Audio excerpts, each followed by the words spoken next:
Silence speaks in breaths we cannot hear. The hum never stopped. In the sterile white-walled ICU isolation room, the ventilator breathed life into my patient with a mechanical steadiness that should have been reassuring. But there was something about the rhythm, or rather, the silence between the breaths, that unsettled me. Sometimes the silence spoke louder than the noise, whispering secrets no one else could hear. The vent hummed quietly in the background, a constant presence. But sometimes, if I listened closely, I could swear there was something else in the air. Faint sighs, like someone just beyond hearing was trying to speak. At first, I told myself it was just exhaustion or the stress that had wrapped itself around me these last months. But the feeling gnawed at me, growing stronger with every shift. My name is Hannah. I'm 29 years old, and I've been an ICU nurse for 5 years. I should have been used to the mechanical symphony of machines, the beeping monitors, the hiss of oxygen, the rhythmic puff of the ventilator. But something about this room, this machine, and this patient felt different. I hadn't slept through a night in 18 months, and every hour seemed to stretch out like an eternity of waiting for a breath, a pulse, or a sign that this life was still tethered to the world. The patient was an elderly man named Mr. K, admitted after a severe stroke left him unable to breathe on his own. His body lay fragile beneath the sheets, and his face was pale but peaceful, except for his eyes, closed tightly as if in quiet defiance of whatever fate awaited him. I'd been caring for him for nearly 2 weeks, watching the machines keep him alive when his body could not. Each night, I would sit by the vent, the low mechanical breathing, a kind of lullaby, except that some nights, the vent didn't sound right.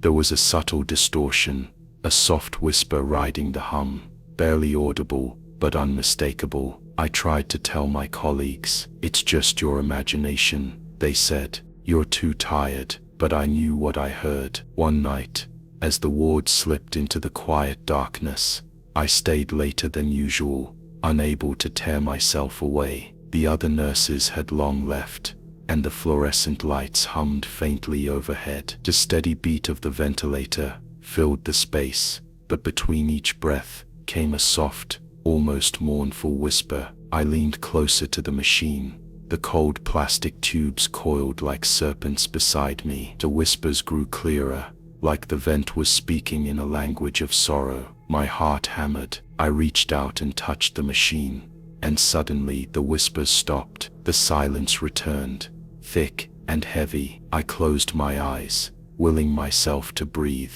but the silence was louder now, filled with a pressure I couldn't explain. It felt as if something unseen was waiting in that quiet, trapped between life and death, caught in the rhythm of a breath that should have ended. Days passed, and Mr. K's condition worsened. I stayed by his side through the night, the whispers returning each time the vent cycled. I became obsessed, listening for meaning in the sounds, piecing together broken fragments like a shattered puzzle. It felt like the machine was a vessel, holding something fragile, something refusing to leave. On the 5th night, something changed. The whispers grew into soft voices, faint but insistent. I heard my name called in the rush of breath, felt a coldness sweep over the room. The monitor beeped erratically, the ventilator's hum fluctuating like a heartbeat gone wrong. I watched Mr. K's chest rise and fall, slower and slower,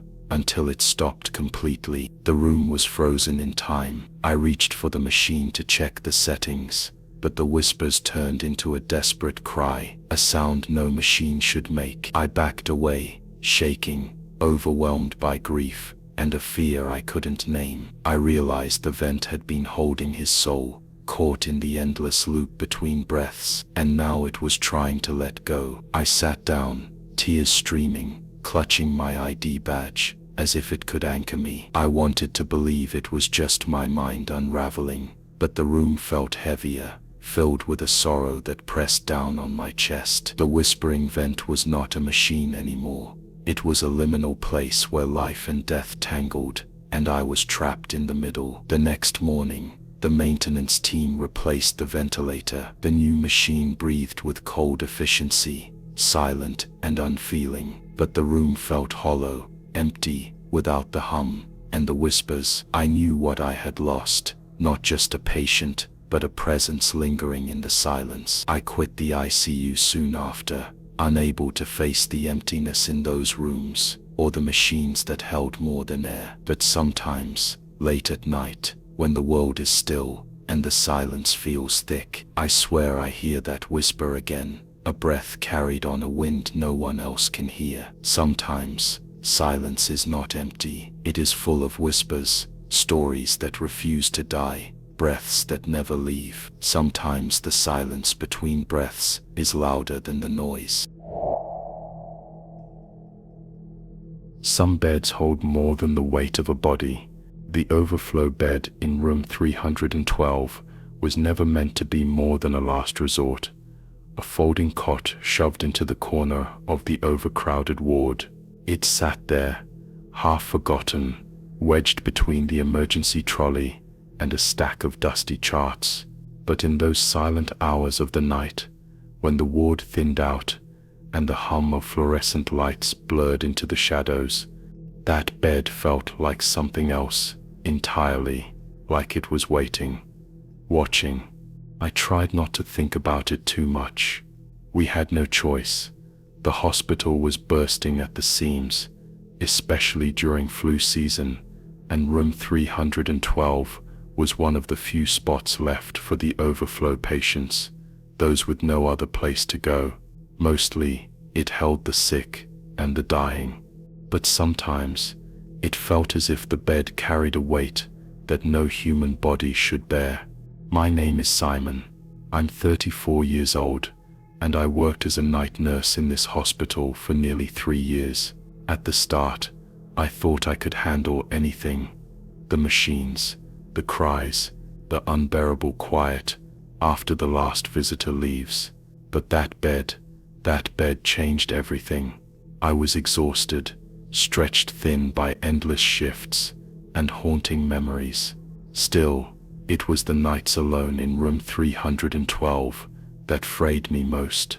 That winter was bitter, and the hospital seemed colder than ever. Patients filled every available space, and the ward was chaotic, but room 312 was strangely isolated, tucked away behind a thick curtain that never quite closed all the way.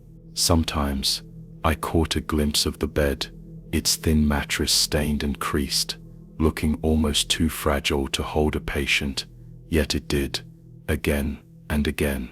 The bed's occupant that night was a frail woman named Mrs. Larkin.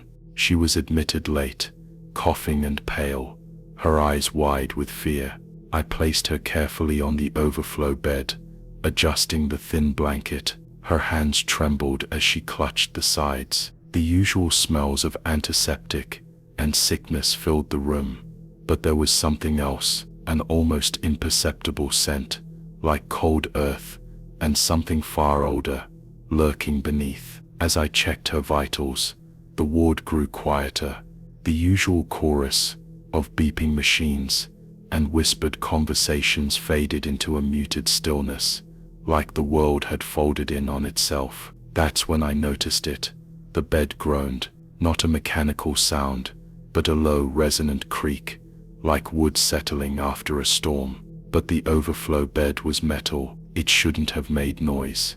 Not like that. I dismissed it at first, tiredness playing tricks, but the creaking returned, softer this time, rhythmic, almost like breathing. I glanced toward Mrs. Larkin. Her eyes were closed, but her face looked twisted with pain or fear. I whispered a soft reassurance, but the air around her thickened, heavy and cold. The night stretched on, and the ward's lights dimmed to a dull glow. I sat nearby, watching the slow rise and fall of her chest. Suddenly, I felt a pressure against my back, like a weight pressing down. I turned sharply, but no one was there. The bed creaked again, louder this time, a deep groaning sound that shook the thin mattress. Then I heard it, a faint whisper, carried on the stale hospital air, a voice so fragile, I almost doubted it was real. It called out a name,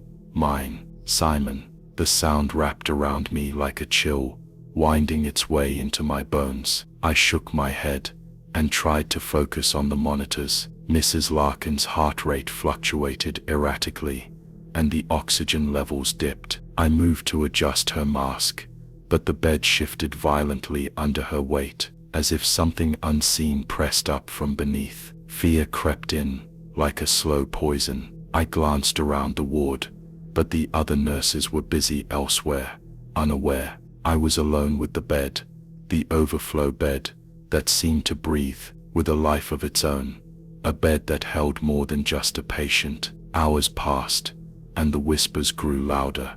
They came in fragments, names, regrets, pleas. I felt their presence, a gathering of unseen souls trapped in that tiny space. Their voices tangled with the hum of machines and the cold steel frame beneath the mattress. Mrs. Larkin's breathing faltered, and her fingers twitched. I held her hand, feeling the tremor of something beyond illness, a sorrow that stretched deeper than the body's frailty. Then she opened her eyes wide, staring at nothing, her voice barely a whisper. They never leave. The overflow. I froze. Her words hung in the air, an echo of the bed's secret weight. The truth hit me slowly. This bed was a threshold, not just for the living, but for those caught between worlds. The overflow bed carried the stories of the lost, those who passed on but lingered, unable to find peace. It held the overflow of grief, waiting to claim the next soul trapped in its folds. I stayed by that bed all night, holding Mrs. Larkin as she slipped away quietly, her last breath barely a whisper. The bed groaned one final time, softer now, as if releasing a long-held secret. When morning came, the ward buzzed back to life, and the overflow bed was folded away, tucked back into its forgotten corner. But I carried the weight with me, the voices in the silence, the burden of the unseen. I quit soon after, unable to sleep with that whispered presence in my dreams. But sometimes, late at night, when the world is still and I lie awake, I hear that bed creak in the dark, a soft aching sound that reminds me some beds hold more than bodies. They hold stories we're not meant to hear, and in the quiet between breaths, they are waiting. The overflow bed is never empty. It holds the weight of what we leave behind. Some places were forgotten on purpose. You don't notice it at first. It's just a hallway, narrow, silent, tucked between the older surgical wing and the renovated ICU. No signage, no windows, no traffic. You'd pass by it a dozen times and never realize it was there. But once you see it, really see it, you can't unsee it. You start to feel like it's watching you instead. My name is Lena. I'm 41 years old, and I've been a cleaner at this hospital for 9 years. Tavos. I don't wear a badge. I don't answer call buttons, but I know every inch of this place better than most doctors ever will. I've cleaned blood from tile grout and peeled skin off wheelchairs. I've scrubbed cold rooms after codes and wiped down quiet rooms after sobbing families left them behind. But that hallway, the one with no cameras, that's where I stopped believing in ordinary explanations. It started during the graveyard shifts.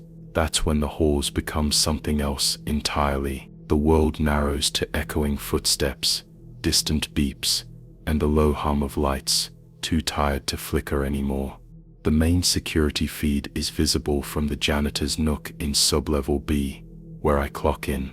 One night, while sipping weak coffee, I noticed it, an empty grey square labeled C-Wing Rear Corridor. No signal, just static, the only dead feed in the entire building. I mentioned it once to security, They shrugged, said the cameras in that hallway never worked right. Old wiring, they claimed, low priority. But it didn't sit right. The hospital installs cameras in every corner, even break rooms. Why leave that stretch completely unwatched? Curiosity eventually outweighed common sense. I made my way down there after my 3 a.m. rounds. The hallway was colder than the others, even though the heating was uniform throughout. The lights buzzed overhead, but not one bulb flickered. The silence felt unnatural. You could hear your heartbeat in your ears, just walking it. That first time, I just walked to the end and turned around, but something caught my eye. Near the far wall was a steel door. No room number, no plaque, no window, just a small keyhole, and the faintest scratch marks around the edges, like someone had clawed at it in desperation. I didn't sleep well after that night. I kept dreaming about that hallway, except in the dreams, it wasn't empty. In the dreams, someone was standing at the end, just barely visible, their face blurry, like a bad memory trying to resurface. I told myself I was imagining things. I went back the next night. This time, I brought my cleaning cart, trying to make the trip feel routine. As I mopped slowly, the lights behind me buzzed out one by one, until only the ones ahead of me remained lit. I didn't look back. Something about the dark behind me felt dense, like it had mass. When I reached the end again, I stood still for a long time. I pressed my ear to the steel door, and I heard breathing, not mechanical ventilation, not pipes, not rodents. Breathing, long and slow, like someone asleep, or trying to stay quiet. I backed away. My mop handle clattered to the floor, but I didn't dare pick it up. I walked straight back out, the lights blinking back on as I passed beneath them. I reported it anonymously the next day, filed a building maintenance ticket, mentioned possible pipe pressure noise. They closed it within an hour, no follow-up. I avoided the hallway for weeks after that, even though it made my job harder. But late one night, an ICU nurse I'd seen around came into the break room. She was pale, shaking, said she'd taken a shortcut through the back corridor and heard someone crying. She knocked on the steel door, thinking a patient had wandered in and gotten locked. When she turned to call for help, she heard the door unlatch, but when she spun back, it was still shut tight. No one there, no sound. She refused to finish her shift. That same week, I noticed something else. On a maintenance log from 6 years ago, buried in a stack of old safety records, door C-wing rear corridor, sealed following incident. No further entry without clearance. Surveillance deactivated per risk mitigation. No details, just that. I started to ask around. Older staff, those with tenure, most brushed it off. Some just went quiet. One night, the oldest orderly on the night shift, Jim, leaned in and whispered, "Don't ask about what used to be there. Some doors are shut for a reason. That place doesn't forget." That's when I started hearing the steps, always behind me, never fast, never loud, just consistent, one at a time. When I turned, nothing. When I walked faster, they sped up too. When I paused to listen, they stopped, but they never truly went away. The final time I entered the hallway, I felt like I was being pulled, not by force, but by inevitability. I'd avoided it for days, but something inside me knew it was unfinished. I needed to know. I stood in front of the door for a long time. My hands trembled. I whispered to it, "I don't even know why." "What happened here?" I asked, and the steel bent, just slightly, like something on the other side pressed gently back. The door didn't open, but I saw something in the reflection of the mop bucket beside me. A figure, slouched, pale, eyes too wide. They were sitting in the hallway, knees drawn to their chest, mouthing something silently. I turned, no one there, but the air was heavy, wet, like it had been underground too long. I backed out of the hallway slowly, whispering apologies I didn't understand. And as I crossed the threshold out into the lit corridor, the lights blinked once and then returned. I've never gone back, not physically, but I'm still there in my dreams, walking the corridor that doesn't exist on paper. And I know, deep in my bones, that something waits behind that door, something the hospital buried under layers of silence and time. Not everything in this place can be fixed with bleach and gloves. Some stains aren't on the floor, they're on memory, they're in soundless footsteps, they're in the places no one watches anymore. There are hallways in hospitals that have no cameras, because someone decided they didn't want to see what was still inside. Some stairs are heavier than grief. Hospitals are full of silence. Not the peaceful kind, but the kind that hums beneath fluorescent lights, seeps through tile floors, and lingers long after the machines stop beeping. It's not absence, it's presence. Something left behind by people who didn't get to leave whole. My name is Vanessa. I'm 34 years old. I've been a night nurse on the palliative wing for almost 6 years. That means I've been there at the end, more times than I can count. I've held hands as monitors flatlined, whispered goodbyes for families who didn't make it in time, and straightened bodies for the transport techs who come in with stretchers and plastic sheets. But one death, the last one, still haunts me. Not because it was violent, not because it was tragic, but because she wouldn't close her eyes. Her name was Mrs. Eleanor Dre, 92, quiet, lucid, unfailingly polite. No visitors, no family listed. She came to us from a state-run home after a stroke, admitted with advanced vascular dementia and irreversible organ failure. She was DNR, do not resuscitate, but we still monitored her vitals, administered pain meds, and tried to make her last days comfortable. I took to sitting with her in the evenings. She didn't say much, just stared, sometimes out the window, sometimes directly at me. Her eyes were blue-gray, wide, almost too round. She never blinked as much as you'd expect, and she always looked alert, not confused, not panicked, just aware, but of something far beyond the room. I tried to make small talk. Cold tonight, I'd say, or the moon's full. She never answered, just watched, and every so often, her lips would move as if silently forming a word, over and over, but no sound came. One night, I finally asked, "Are you trying to say something?" She blinked once. I leaned closer, and I could have sworn I heard her whisper, not with her mouth, but with the air. "She watches from the ceiling." I pulled back fast. "What did you say?" But she just kept staring. Her eyes never left mine. I chalked it up to morphine. Hallucinations aren't uncommon, but I couldn't shake the feeling that something else was in the room with us. That heavy silence again, pressing in around the corners of my vision. That night, I dreamt I was in her room, but the lights were flickering, and I couldn't move. She was sitting up in bed, eyes locked on the ceiling. I followed her gaze, and something moved in the corner, crawling across the tiles, head first, limbs backwards. I woke up gasping.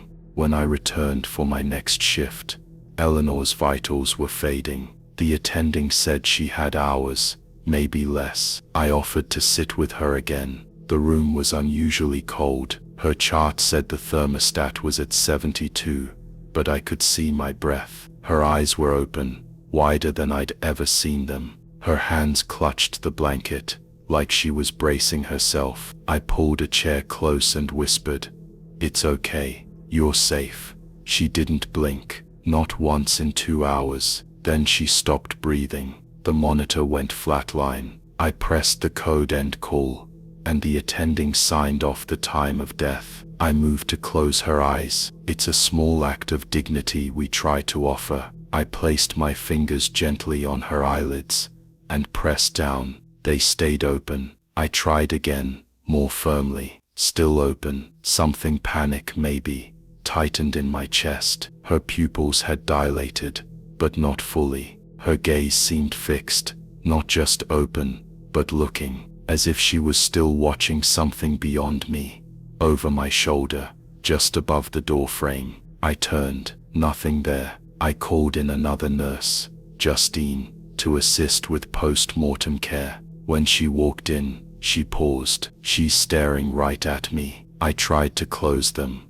I said quietly, "They won't stay shut." Justine took a warm washcloth and held it over Eleanor's eyes for a full minute, then tried again. Still open, still watching. Eventually we covered her face with a sheet, but even through the thin cotton, you could see the shape of her open eyes pressing through.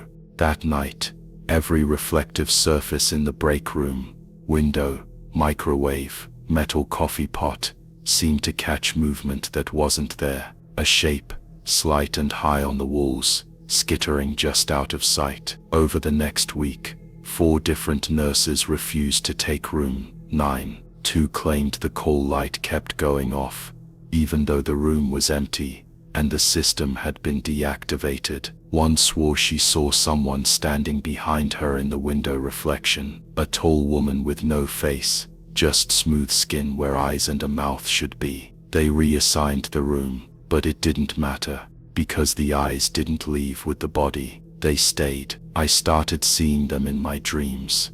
Wide blue-gray, always watching. Then I started seeing them in waking life, in reflections, in my peripheral vision, at the end of long hallways, half glimpsed above light fixtures, where no face should be. I thought I was losing my mind. I requested counseling, took a leave, but it didn't help, because I know now, some people don't close their eyes when they die, because they're not allowed to. Something else is keeping them open, watching through them, using them. She wasn't afraid to die. She was afraid to blink. Sometimes when I can't sleep, I find myself whispering the words she mouthed over and over again, not to remember them, but because saying them seems to keep whatever followed her away. She watches from the ceiling. I don't work at the hospital anymore, but it doesn't matter. It followed me home. There's a crack in my bedroom ceiling I never noticed before.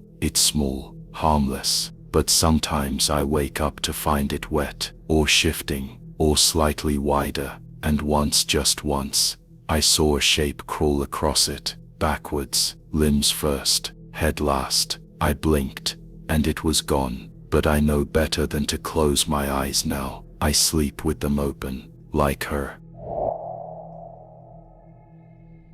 Some goodbyes echo long after you've left the room. There's a sound hospitals make when they're truly empty. It's not silence. It's more like absence wrapped in electricity. The low, steady hum of machines on standby, the occasional crackle of the intercom, and the rhythm of your own breathing magnified in sterile hallways. On my last shift, it was all I could hear. My name is Clara. I'm 58. I worked as a charge nurse on the 6th floor of Rosebridge Memorial, 29 years, most of them on nights. I always said I'd retire early, but something kept me coming back. Maybe it was the routine. Maybe it was the patience. Maybe it was guilt. The 6th floor wasn't like the others. It was quieter, older, the kind of wing where nurses didn't linger during breaks, and where the lights flickered even after maintenance fixed them.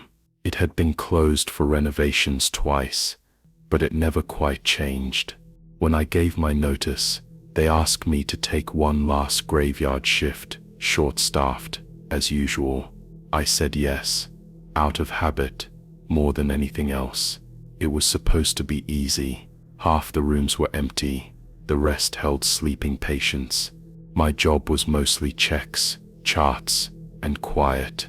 But from the moment I arrived, something felt off. The elevators were slower than usual, stopping at floors I hadn't pressed.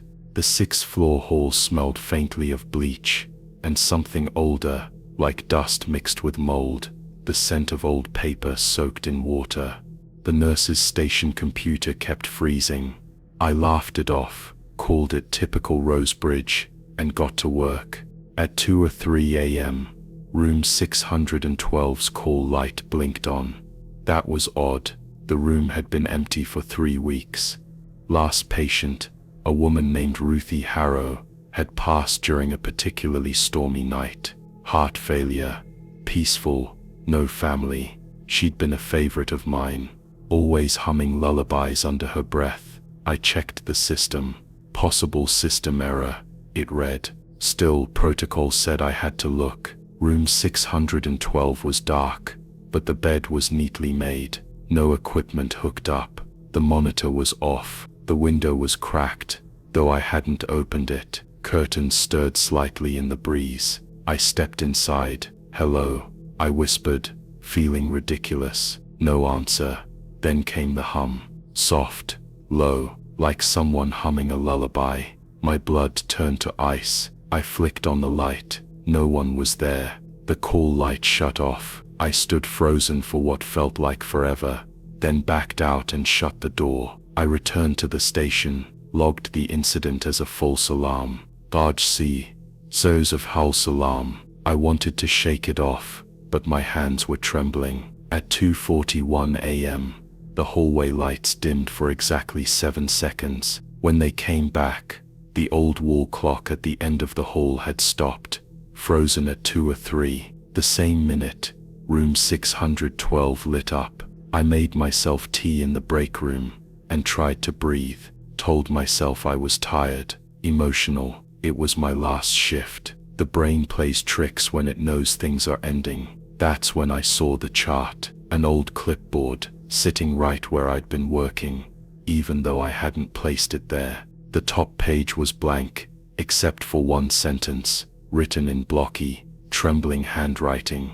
"Don't go in room 614. I turned toward that hallway, heart pounding. Room 614 had been closed for years, ever since a psych patient, Arthur Vale, died by suicide in there. They turned it into storage afterward, but nurses said the door sometimes opened on its own. I told myself I wouldn't go near it, but I did, because that's what we do, isn't it? We tell ourselves we won't look, won't listen, won't believe, and then we do. The door to 614 was open just a crack. Inside, darkness, a flicker of motion, a shadow pulling back deeper into the room. And then, I heard my name, not shouted, not whispered, just said, like someone greeting an old friend. "Clara." I stepped back so fast I hit the wall behind me. The door creaked, slowly closing on its own. I left it. I turned and walked away,